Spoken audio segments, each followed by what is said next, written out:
So nikienda Mombasa nilikuwa natumia kampuni ya Airlines. Hiyo kampuni kwa nyingi. Hiyo siku nilikuwa na Kimboy, siku nilikuwa na Abraham. So nikienda pale kwa siku nilitaka siku moja. Sasa huyu mtu ni mtu. So tukaenda kwa ofisi kwa hiyo ndio siku ya kwanza nilitoa shilingi 20 mtu cash. Na tukaenda leo kwa siku hiyo, tulikuwa na Kimboy, tulikuwa na Abraham, tulikuwa na Chemaji. So tukaona kama familia moja nao. Nimekuja hapa nyumbani mara mingi sana. Mama huyu ametupikia. Kuja hapa kwa sherehe na mara yote tuko naye. So hiyo ni historia yangu na familia ya David. Mimi nataka niseme mama mmoja. Huyu mama amelala hapa. Hawa watoto wetu ni ajabu sana. Wakati nilikuja kwa kwanza. Nafikiri ni hii nyumba yake, hii mabili ni jengo kutoka hii. Nilikuwa nyumba ya kifahari. Lakini nikikuja na Kimboy sikuwa najua wa mama ni wawili. Lakini tukiwa pale ndani nikaona mama hapo jikoni, mwingine hapo sitting room kidogo anaje sababu nikashikanisha kabisa kwa pale nakaa. Kwa sababu ungepata hao watoto ungejua ni wako na wazazi wawili. So hapo ndio nilijua kumbe mama wako na hiyo. Lakini heshima yenyewe wazazi walikuwa nayo kwa juu sana.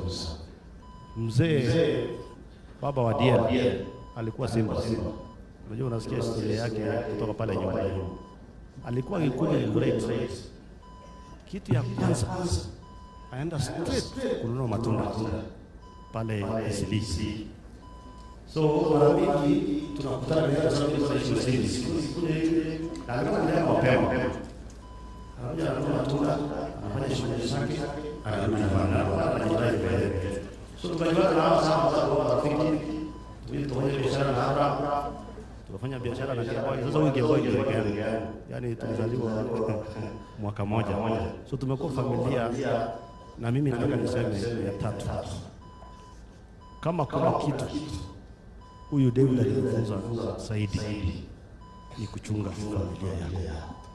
Kama kuna kitu David alinifunza, sababu hiyo siku nilikuwa nashangaa. Chemelia kwa hapa. Ana kwa hapa. Kila mtu hapa na anakimbilia David. Nasaidia huyu, nasaidia ule.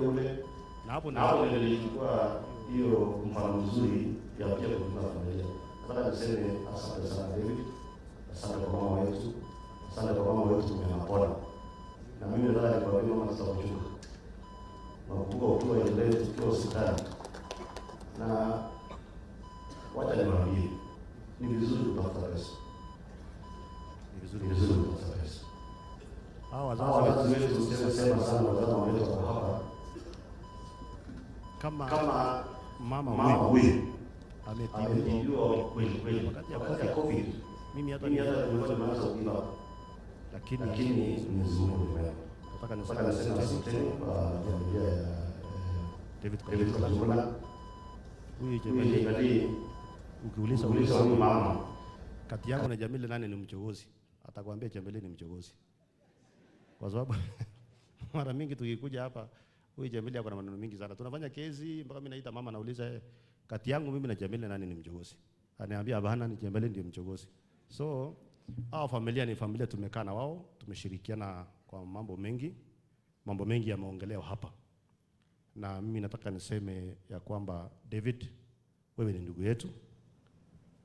Uwe na mlima kiasi gani, uwe na raha, uwe na mteremko, wewe unajua msimamo yangu. Mimi ni mtu ya msimamo kali. Na tutasimama na tutahakikisha kwamba hakuna kitu itaribika.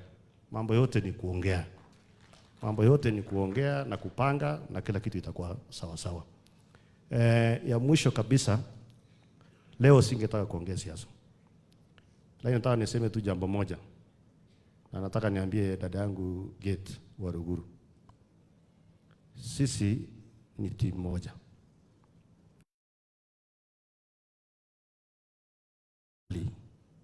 Tuitane kwa nyumba. Tuache microphone. Sasa unaona siku hizi mimi nimenyamaza kwa sababu nimeanza kuwa mzee. Nimeanza kuwa mzee. Hii maneno mengine hii tukae kwa nyumba yetu. Deputy President ni mmoja, rais ni mmoja, sisi ni watoto yao, mtuite, useme wewe mtoto umekosea hii, huyo mwingine umekosea hii, lakini hii maiki ndio sumu. Kwa sababu vitu umeongea leo ni mzuri. Vitu uliongea last week ni tofauti. Kitu unaongea mchana, ongea pia usiku. Na hiyo ndio itatupeleka mbele Bishop. Ama namna gani Bishop? Tukue watu tunapendana na tukue watu wa kuongea ukweli.